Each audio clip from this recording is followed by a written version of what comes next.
Alright, so now I'm a little bit better set up to actually take video of cutting this piece of road here. I went ahead and collapsed a second constrictor on here to keep the fibers from separating. You will want your knife to be sharp, of course. Mine's a little bit on the dull side. We can go into that a little bit more in detail later, but it takes a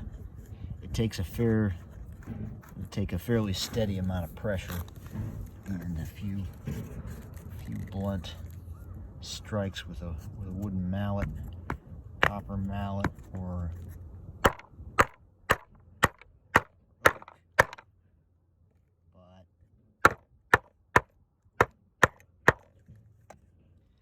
that's pretty much it. You might have a remaining strand there that needs to be contended with. Naturally, if your cutting board's a little bit harder,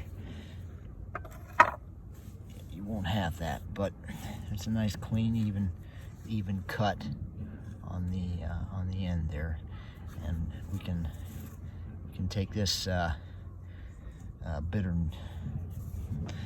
end, nuisance of a witch's tail, and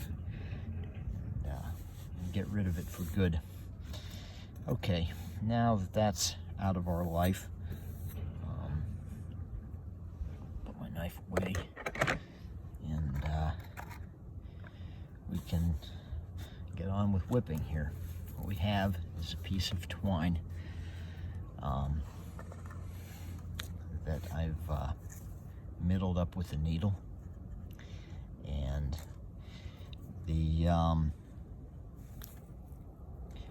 the books are vague about just how much is required to do this, but I have found that for 1/4 inch line, 6mm line, 50 centimeters is just about perfect. So going off of those two numbers, 50 centimeters and 6mm, and coming up with a ratio, I took that same ratio and multiplied it by this diameter here, which is 20mm, and I came up with 1.66 meters approximately. And I've got that middled up here on the needle, but we're gonna find out if it's adequate or not. And so the first part of this is